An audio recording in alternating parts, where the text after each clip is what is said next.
안녕하세요, 블루봇입니다. 오늘은 대한민국 U20 대표팀의 환상적인 경기에 대한 일본의 반응을 전하려고 합니다. 6월 5일 아르헨티나에서 열린 20세 이하 월드컵의 8강전에서 나이지리아와 맞붙은 한국 대표팀은 연장 혈투 끝에 1대0으로 승리하며 4강에 진출했습니다. 야후 재팬에서 한국 나이지리아의 연장전 승리로 아시아 국가 중 유일하게 준결승 진출이라는 뉴스가 올라왔습니다. 기사 내용으로는 한국이 연장전 끝에 승리하며 아시아에서 유일하게 준결승에 진출했다. 준우승한 19년 폴란드 대회에 이어 2회 연속 4강 진출이다.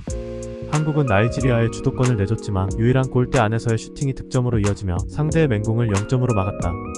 현역 시절에 J리그 샌다이에서 뛰었던 경험이 있는 한국 대표팀의 김은중 감독은 경기 후 선수들에게 고맙다, 끝까지 잘 버텨주었다.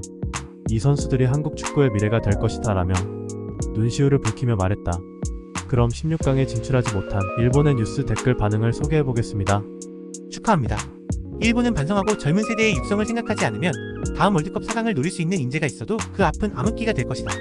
축구는 지상파에서 거의 하지 않고 야구 중계는 지상파에서 하고 있는데 아이들이 선수를 동경하며 거리에서 공을 차던 시절은 이미 10년 전, 20년 전이다.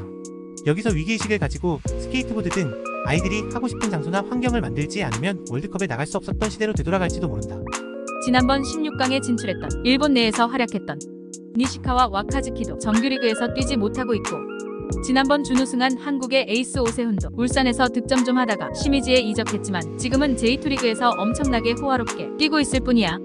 프로리그는 역시나 힘들어 각 세대별 대표나 A대표 경험자, 외국 국적의 선수들이 많아서 세대별 대표보다 더 치열한 환경이야.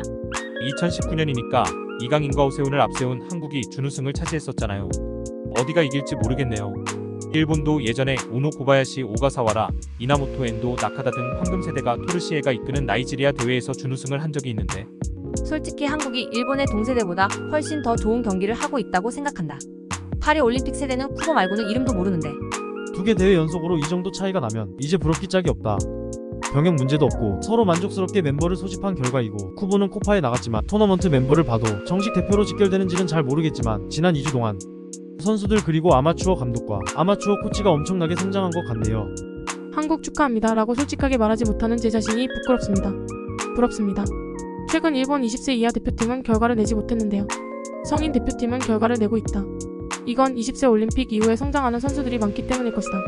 U18, U20, U22에서 뽑혀도 사라지는 선수들이 많기 때문에 탈락한 선수들은 이를 발판 삼아 성장했으면 좋겠다. 한국에 골을 넣은 선수는 대학생이라도 자신의 플레이를 세계에 알릴 수 있는 귀중한 기회? 그런 의미에서 역시 가치 있는 대회다. 아쉽지만 일본이 많이 밀렸네요. 경험치도 그렇고 해외팀들의 관심도도 차이가 나겠지. 한국 선수들의 이적이 활발해졌고 그 결과 한 몇 년 정도 차이가 났을 것 같다. 영원한 격차. 이 말이 다시 현실화될 날이 머지않은 것 같다. 그런 걱정은 하지 마세요. 이번에 U22 우연히 탈락했을 뿐입니다. 다른 여러 언더세대도 주목해주세요. 한국은 지난 대회 준우승이지만 해외 이적이 적고 일본인이 많이 이적한 편입니다. 한국만 언급된 기사지만 주목할 만한 것은 일본과 같은 조였던 이스라엘이 브라질을 꺾고 4강에 진출한 것. 20세 이하 세대는 기술도 그렇지만 정신력도 크다는 것을 알려준 것이 아닐까. 아시아 유일이라든가 작은 틀에 갇히지 말고 전체를 보고 배워야 한다고 나는 생각한다. 핑계가 아니라 다른 나라의 분석이잖아. 일본 입장에서는 이스라엘과 콜롬비아밖에 다른 나라를 가늠할 수 있는 방법이 없다고 하면 미안하지만 없다. 그래서 이스라엘과 콜롬비아의 경기 결과를 중요시할 필요가 있다고. 일간 스포츠에 이스라엘을 다룬 기사는 없다. 다른 매체에서도 압도적으로 졌다. 그리고 이스라엘의 강점은 상대해봤기 때문에 알기 쉬울 것이고 이스라엘을 기준으로 U20의 전체상을 그려볼 수 있지 않을까. 그래서 한국보다 이스라엘의 결과가 일본에게는 더 중요하지 않느냐는 것이 댓글의 취지다. 시샘과 질투로 밖에 볼 수 없는 사람도 있구나. 공부가 됐어요. 웃음. 오늘은 일본 뉴스 반응을 살펴보았습니다. 여기까지 봐주셔서 감사합니다.